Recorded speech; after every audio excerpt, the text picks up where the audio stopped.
सभी का इस स्टडी केंद्र पर एक बार फिर से स्वागत है। आज मैं होम साइंस का CUET पीजी का वन लाइनर इंपॉर्टेंट क्वेश्चन लेकर फिर से हाजिर हूँ। मुझे पता है आप लोगों का हाल ही में बहुत जल्द एग्ज़ाम होने वाला है, तो मैंने अभी जो प्रीवियस ईयर का पेपर सॉल्व करवाया था उसमें जो कुछ मुझे बहुत इंपॉर्टेंट प्रश्न लगे, टॉपिक लगे, उन्हीं को मैंने इस वन लाइनर सीरीज़ में अच्छे से डिस्क्राइब किया है। तो आप इनको इस वीडियो को अंत तक जरूर से देखिएगा और इसके सारे टॉपिक तैयार कर लीजिएगा। आपके एग्ज़ाम में बहुत महत्वपूर्ण भूमिका निभाएगा ये टेस्ट सीरीज़। तो वीडियो अच्छा लगे तो लाइक ज़रूर से करिएगा। आइए प्रश्नों को देखते हैं। तो सबसे पहला हमारा प्रश्न है कि पैटर्न लेआउट क्या है।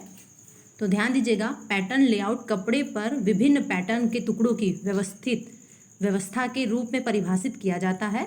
यह वस्त्र के बेहतर उपयोग करने में मदद करता है। फॉर एग्जाम्पल, अगर मान लीजिए गोल कपड़ा है तो कोई भी दर्जी कपड़े का जो भी बनाना हो, उसको स्कर्ट बनाना हो, सलवार बनाना हो, तो कपड़े को ऐसे व्यवस्थित रूप से करके वो उसकी कटिंग करेगा ताकि वो पूरे कपड़े का यूज़ भी कर ले और उसका कपड़ा भी बेकार ना जाए। नेक्स्ट प्रश्न है हमारा, फैशन पूर्वानुमान के क्या उद्देश्य क्या है। तो ध्यान दीजिएगा, फैशन पूर्वानुमान के द्वारा अतीत वर्तमान में चल रहे फैशन से भविष्य में कुछ नया बनाना है। जैसे फॉर एग्जांपल आप लहंगा को ले सकते हैं। एक ही टाइप का लहंगा और एक ही टाइप के कलर को पहनते पहनते लोग बोर हो जाते हैं, तो उसमें क्या होता है, नए कलर्स, नए टेक्निक और नए डिज़ाइन आते रहते हैं समय के अनुसार, कुछ पुराना और कुछ नया। तो यही क्या है, फैशन। नेक्स्ट प्रश्न है हमारा कि डिगमिंग प्रक्रिया, गोंद निकालने की प्रक्रिया क्या है, यह किस पर होती है। तो ध्यान दीजिएगा, सिल्क फाइबर पर की जाती है यह प्रक्रिया, और इस प्रक्रिया के द्वारा सिल्क में प्राकृतिक रूप से उपस्थित जो गोंद होता है उसको दूर किया जाता है। जैसा आप लोग को पता ही है कि सिल्क फाइबर में किसके माध्यम से प्राप्त होता है। नेक्स्ट प्रश्न है हमारा कि एकमात्र प्राकृतिक फिलामेंट रेशा कौन है। तो ध्यान दीजिएगा कि जो सिल्क है वह एकमात्र प्राकृतिक फिलामेंट रेशा है। यह प्राकृतिक रेशे में सबसे लंबा तंतु होता है, और फिलामेंट का मतलब ही होता है लंबी लंबी धागों की कतारें। नेक्स्ट प्रश्न है कि वस्त्रों पर फिनिशिंग के क्या उद्देश्य हैं। तो ध्यान दीजिएगा, फिनिशिंग एक ऐसी प्रक्रिया है जिसमें धागे, कपड़े या सिले हुए वस्त्रों में मन के मुताबिक आकर्षक लाया जाता है। हम इसको फिनिशिंग का मतलब शाइनिंग से ले सकते हैं। जब तक फिनिशिंग नहीं की जाती है, कपड़े में चमक नहीं आती है, उस पर पॉलिश करना। नेक्स्ट प्रश्न है हमारा, सिनिजिंग प्रक्रिया क्या होता है। तो ध्यान दीजिएगा, यह एक ऐसी प्रक्रिया है जिसमें कपड़े को आग की जो लपटें होती हैं उसके ऊपर से तेजी से गुजारा जाता है। और इस प्रक्रिया में क्या होता है कि जो कपड़े पर एक्स्ट्रा उभरे हुए रेशे होते हैं वो क्या होते हैं, जलकर समाप्त हो जाते हैं और निकल जाते हैं, और कपड़ा जो होता है एक समान दिखने लगता है और उसके जो एक्स्ट्रा चीज़ें होती हैं वो हट जाती हैं और कपड़े में एक रूपता आ जाती है। नेक्स्ट है, नेपिंग प्रक्रिया क्या है। तो ध्यान दीजिए कि और इसमें नेपिंग प्रक्रिया द्वारा कौन सा कपड़ा प्राप्त होता है। तो इस प्रक्रिया द्वारा रेज्ड कपड़ा प्राप्त होता है। ये प्रश्न पूछा गया था, तो ध्यान दीजिएगा। नेक्स्ट है, डाई प्रक्रिया किस किस रूप में की जा सकती है। तो ध्यान दीजिएगा, जो डाई प्रक्रिया होती है वो वस्त्रों की रंगाई, यार्न, धागा, फैब्रिक तथा कपड़े की अवस्था में की जा सकती है। यानी हम मान सकते हैं कि डाइंग प्रक्रिया हर प्रकार से किसी भी रूप में कपड़े के ऊपर किया जा सकता है, चाहे वो प्रारंभिक अवस्था में हो या फिर अंत में कपड़ा बन गया हो, तब भी उसको कलरिंग की जा सकती है। तो नेक्स्ट है हमारा प्रश्न, अनुसंधान में तथ्य के द्वारा क्या किया जाता है। तो अनुसंधान आप लोगों को पता ही है, किसी टॉपिक पे रिसर्च करना। तो अनुसंधान में तथ्य के आधार पर ही अनुसंधान समस्या के संबंध में अनुसंधानकर्ता क्या करता है, जानकारियाँ तथा सूचना प्राप्त करता है या फिर उससे सूचना प्राप्त होती है। कोई भी समस्या है, उसकी समस्या का हल क्या है, वह समस्या किस आधार पे हुआ, इसके बारे में पूरी जानकारी तैयार करना।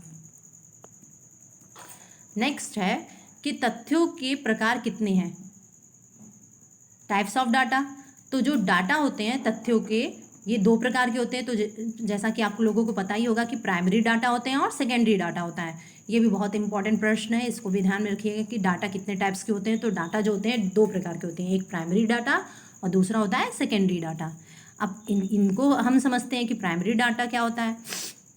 तो इसमें अनुसंधानकर्ता जो सूचियाँ, सामग्रियाँ, आंकड़े वह स्वयं एकत्र करता है या अपने सहयोगी अनुसंधानकर्ताओं के सहयोग से एकत्र करता है। ध्यान दीजिएगा, यह सूचना, सामग्री या आंकड़े प्राथमिक तथ्य कहलाते हैं। फॉर एग्जाम्पल, जैसे कि हम ले सकते हैं कि जनसंख्या का गणना किया जाता है, तो वह जो सरकार के लोग होते हैं जो उन्होंने रखे रहते हैं, उनको घर घर जाके लोगों की डाटा कलेक्शन करते हैं और उसके द्वारा जो जनसंख्या का अनुमान लगाया जाता है वो क्या हो गया, वो प्राइमरी डाटा हो जाएगा। अब नेक्स्ट हमारा है सेकेंडरी डाटा। द्वितीय तथ्य किसे कहते हैं? तो पहले से उपलब्ध सूचना या सामग्री या आंकड़े जो प्रकाशित हैं या अथवा अप्रकाशित हैं। सरकारी गजट, देखिए इसमें क्या क्या आएगा, कभी कभी ऑप्शन में दे देता है इनमें से कौन सा सेकेंडरी डाटा नहीं है या फिर सेकेंडरी डाटा है। तो आप दोनों ही रूप में इसको याद कर लीजिए कि सरकारी गजट, अभिलेखों, जनगणना, रिपोर्ट, अनुसंधान, प्रतिवेदन, सरकारी प्रतिवेदन, पांडुलिपियों, आत्मकथा आदि डायरियों से प्राप्त सामग्री या सूचना या आंकड़े द्वितीय तथ्य कहलाते हैं, जो किसी ने पहले से ही रिसर्च करके बनाया है और उसके आधार पे आप कोई और रिसर्च या डाटा तैयार करते हैं, तो वो आपका सेकेंडरी डाटा होगा। अब फॉर एग्जांपल, अब सरकार ने जनसंख्या की गणना करवा दी, अब उस जनसंख्या के आधार पे किसी निश्चित क्षेत्र के में कोई सरकार को कोई योजना बनाना हो और वो उस क्षेत्र पर रिसर्च करे, तो ये हमारा उस डाटा का प्रयोग करके उस क्षेत्र में वो कोई विकास कार्य करवाए, कुछ योजना बनवाए, तो ये उसका सेकेंडरी डाटा कहलाएगा। ध्यान दीजिएगा। नेक्स्ट प्रश्न है हमारा कि तथ्य संकलन के कुछ महत्वपूर्ण यंत्र कौन से हैं, यानी डाटा जो important tools of data collection होता है वो कौन कौन से। तो आइए इसके बारे में हम लोग समझते हैं। तो सबसे पहला हमारा है ऑब्जर्वेशन यानी प्रेक्षण। ये क्या होता है, इसको ध्यान से समझिएगा। ऑब्जर्वेशन, प्रेक्षण क्या है कि यानी यह वह वैज्ञानिक विधि है जिसमें हम जो अध्ययनकर्ता होता है वो कानों की अपेक्षा यानी सुनी सुनाए बातों पे ध्यान नहीं देता है। ये क्या करता है, यह इसकी अपेक्षा स्वयं प्रकृति में घटित होने वाली स्वाभाविक घटनाओं का अध्ययन अपने नेत्रों द्वारा करता है। यानी क्या वो सच में वो घटना घटित हुई है, ऐसा हुआ है या नहीं, स्वयं प्रत्यक्ष रूप से जाके वो उसका निरीक्षण करता है। और नेक्स्ट हमारा इंटरव्यू यानी साक्षात्कार। अब साक्षात्कार क्या होता है तो ये भी आप लोगों को पता ही है। तो इसमें क्या होता है, साक्षात्कार का उपयोग बहुधा किसी अनुसंधान समस्या का प्रारंभिक ज्ञान प्राप्त करने के लिए किया जाता है और साक्षात्कार का एक उपयोग अनुसंधान समस्या की जांच करना भी है। नेक्स्ट हमारा है शेड्यूल यानी अनुसूचियाँ। अब इसमें क्या होता है, तो अनुसूचियाँ उन प्रश्नों के एक समूह का नाम है जिनको एक साक्षात्कारकर्ता द्वारा अन्य व्यक्तियों के आमने सामने की स्थिति में पूछा और भरा जाता है। जैसे कि हम कई लोगों के साथ साक्षात्कार कर रहे हैं तो उनसे आमने सामने सबकी स्थिति और सोच एक जैसी हो ये ज़रूरी नहीं है, तो हम सबसे अलग अलग जानकारी प्राप्त करें और उनको फिर फिल कर लें, फिर उसी के आधार पर समस्या का अध्ययन करें। क्वेश्चनरी यानी प्रश्नावली क्या है, तो इसमें क्या होता है कि प्रश्नावली का अर्थ प्रश्नों के उत्तर प्राप्त करने की उस प्रणाली से है जिसमें एक प्रपत्रक, प्रारूप या प्रपत्र का उपयोग किया जाता है जिसमें उत्तरदाता स्वयं भरता है। जैसे कि आपको फॉर एग्जांपल जैसे अक्सर पूछते हैं ना, आपका फेवरेट कलर क्या है, आपका फेवरेट फ्रूट क्या है, आपको कौन सा प्लेस पसंद है घूमने के लिए, तो इससे क्या पता चलता है कि सामने वाला का सोच कैसा है, उसको क्या पसंद है, उसका नेचर पता चलता है। वही चीज़ हम यहाँ पे अनुमान लगा सकते हैं। अब समाज मीति क्या होती है, तो समाज मीति के द्वारा व्यक्तियों की पसंद नापसंद, आकर्षण विकर्षण का मापन और अध्ययन किया जाता है। सबकी पसंद और नापसंद एक जैसी हो, सबकी जो आकर्षण एक जैसी हो, जैसे सभी को एक ही चीज़ पसंद नहीं आती, किसी व्यक्ति को कोई अच्छा लगता है तो दूसरे को ज़रूरी नहीं कि वो अच्छा लगे, तो सबका सेम पसंद नहीं होता है, इसमें इसका अध्ययन किया जाता है। अब फिर है केस स्टडी, व्यक्तिगत अध्ययन। इसमें क्या होता है, तो इसमें एक व्यक्ति एक परिस्थिति या एक समस्या या एक संस्था का अति सावधानी से और पूर्ण अध्ययन करता है, यही होता है व्यक्ति यानी केस स्टडी। नेक्स्ट हमारा है केस हिस्ट्री। तो इसमें इतिहास, किसी केस की हिस्ट्री क्या रही है, उसमें क्या क्या हुआ है, इन सब के बारे में अध्ययन किया जाता है। फिर ध्यान दीजिए, ये हमारा है वस्तुपरक मापनीय। ऑब्जेक्टिव स्केल क्या होते हैं? तो जो सत्य रूप से किया गया हो उसे वस्तुपरक अध्ययन कहते हैं। ध्यान दीजिएगा, वस्तुपरक मापनीयता कहते हैं जो सत्य रूप से किया गया हो। अब इसमें रेटिंग स्केल है कि निर्धारण मापनीयता, रेटिंग के माध्यम से निर्धारण करना। फिर है रैंकिंग के माध्यम से, रैंकिंग स्केल के माध्यम से मापन करना, और चेक लिस्ट के माध्यम से, चिन्हांकन सूची के आधार पर मापन करना। ये तीनों आते हैं इसके अंतर्गत। नेक्स्ट है हमारा मनोवैज्ञानिक परीक्षण, यानी इस परीक्षण में क्या होता है? तो मनोवैज्ञानिक परीक्षण वह व्यवस्थित प्रक्रिया है जिसके द्वारा 2 या 2 से अधिक व्यक्तियों के व्यवहार का तुलनात्मक अध्ययन किया जाता है। ध्यान रखिएगा, 2 या 2 से अधिक व्यक्तियों के व्यवहार का तुलनात्मक अध्ययन किया जाता है मनोवैज्ञानिक परीक्षण के माध्यम से। अब इसमें सबसे पहला आता है बुद्धि परीक्षण। अब बुद्धि परीक्षण में क्या है? तो इसमें बुद्धि परीक्षण के माध्यम से व्यक्ति की सामान्य मानसिक योग्यता का मापन किया जाता है कि व्यक्ति की जो मानसिक योग्यता है वो कैसी है, निम्न, उच्च या मध्यम लेवल की। फिर नेक्स्ट है अभियोग्यता परीक्षण, यानी एप्टीट्यूड टेस्ट। इसमें क्या होता है?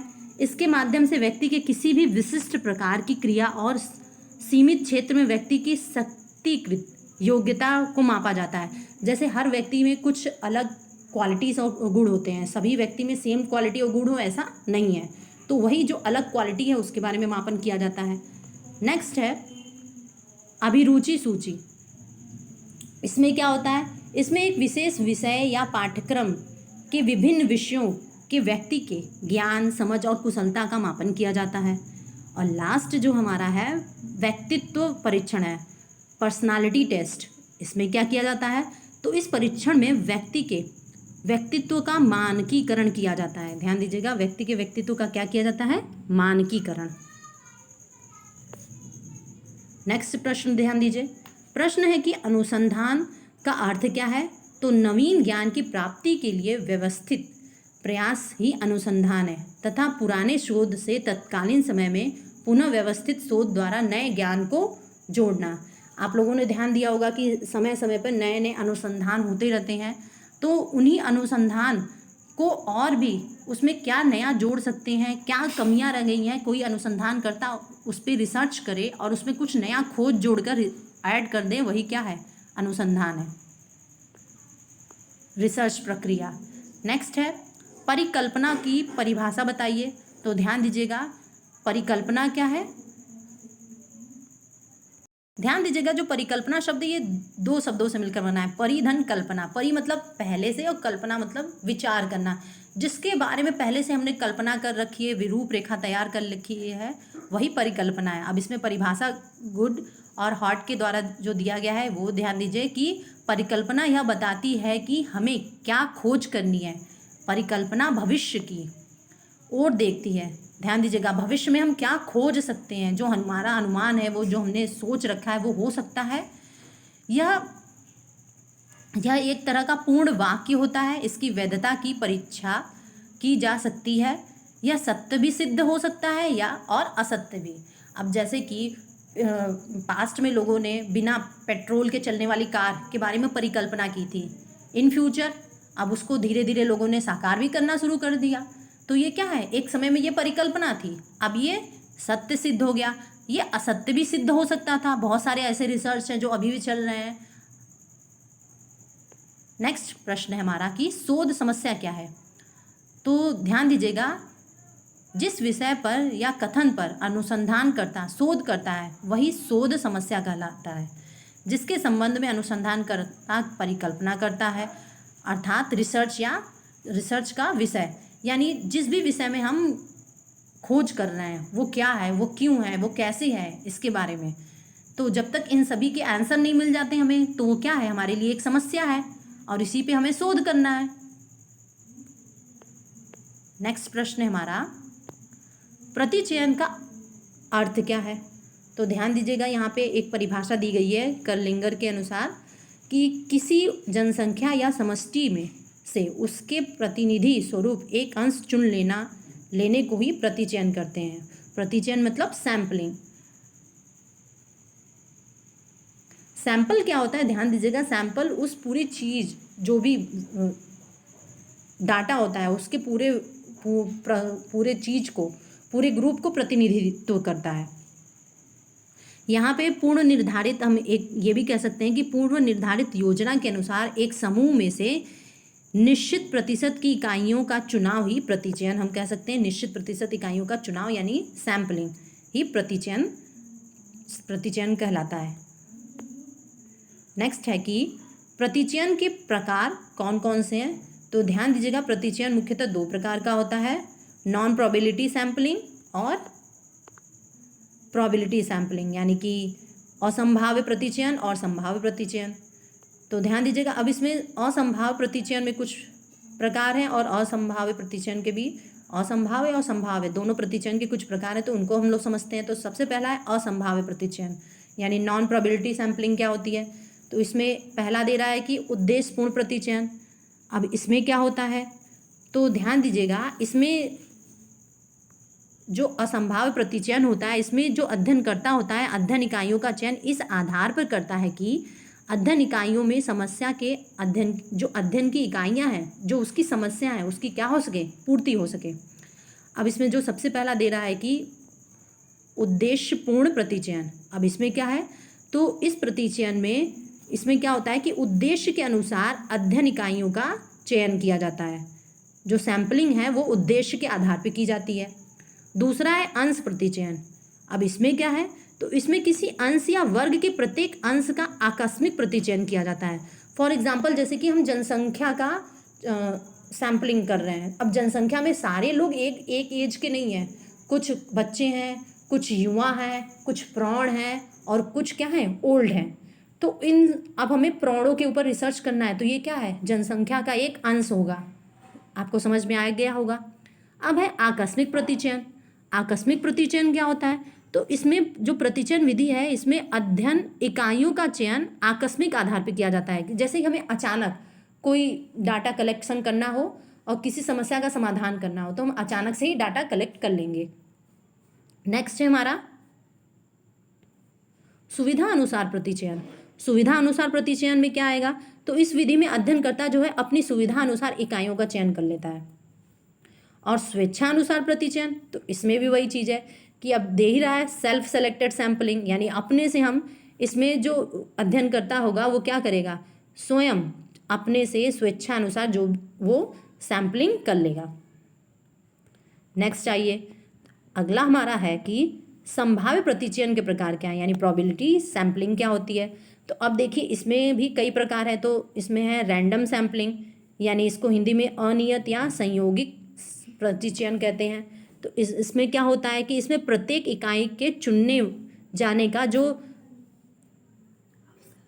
अवसर होता है, ध्यान दीजिएगा, प्रोबेबिलिटी होती है वो समान होती है।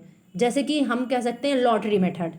अब लॉटरी, मान लीजिए 20 लोगों ने लॉटरी खरीदी है, तो उसमें क्या है कि किसकी लॉटरी निकल जाए किसी को नहीं पता, सबको लगेगा मेरा निकल सकता है, मेरा निकल सकता है, यानी सबकी समान अवसर है। नेक्स्ट देखिए, वर्गबद्ध प्रतिचयन, स्ट्रेटिफाइड सैंपलिंग। ध्यान दीजिएगा, इसमें क्या होता है, इसमें इस विधि का प्रयोग तब होता है जब समष्टि क्या हो, विषम जाति हो। फॉर एग्जाम्पल, जैसे कि हम किसी कॉलेज का अध्ययन कर रहे हैं कि कॉलेज में कितने बच्चे, कितने छात्र और कितनी छात्राएं हैं। अब छात्र छात्राओं को तो पता चल जाएगा, लेकिन अब अलग अलग सारे छात्र एक ही सब्जेक्ट के थोड़ी ना है, कोई बीए है, कोई बीकॉम है, कोई बीएससी है, कोई एमएससी है, कोई बीएड कर रहा है, कोई एलएलबी कर रहा है। यानी क्या है, ये सभी जो सैंपल हैं ये विषम है। तो ऐसे में इस मेथड का प्रयोग किया जाता है। नेक्स्ट है क्लस्टर प्रतिचयन। इसमें क्या होता है, तो ध्यान दीजिएगा, इस विधि में ये बहुत बड़े भौगोलिक दृष्टि से अधिक विस्तृत समष्टि, यानी जब बहुत बड़े क्षेत्र में अध्ययन करना हो तो उसका यह प्रतिनिधित्वपूर्ण चयन इस विधि के माध्यम से किया जाता है। तब इस विधि का प्रयोग किया जाता है। और दो स्तरीय प्रतिचयन यानी डबल सैंपलिंग मेथड, तो इसमें क्या किया जाता है, डबल सैंपलिंग का प्रयोग किया जाता है। तो वीडियो आपको कैसा लगा हमें कमेंट करके ज़रूर से बताइएगा। और अगर आपने अभी तक हमारे चैनल को सब्सक्राइब नहीं किया है तो सब्सक्राइब कर लें, ताकि हम और भी मेहनत से वीडियो बनाते रहें। आप लोग मेरे इस साल आप मेरे 1000 सब्सक्राइबर तो कंप्लीट करवा ही दीजिए। मैं आगे भी वीडियो होम साइंस से रिलेटेड अपडेट करती रहूँगी। साथ ही साथ मैं होम साइंस MA के जो क्लासेस होते हैं टेक्सटाइल से रिलेटेड, उसका भी वीडियो मैं अभी अपलोड करूँगी। साथ ही साथ जो फर्स्ट ईयर सेमेस्टर वाइज जो पेपर होता है वो भी अभी मैं अपलोड करने वाली हूँ, जो आपका आगे चल के आने वाली परीक्षाओं में हेल्प करेंगे। तो थैंक यू एवरीवन।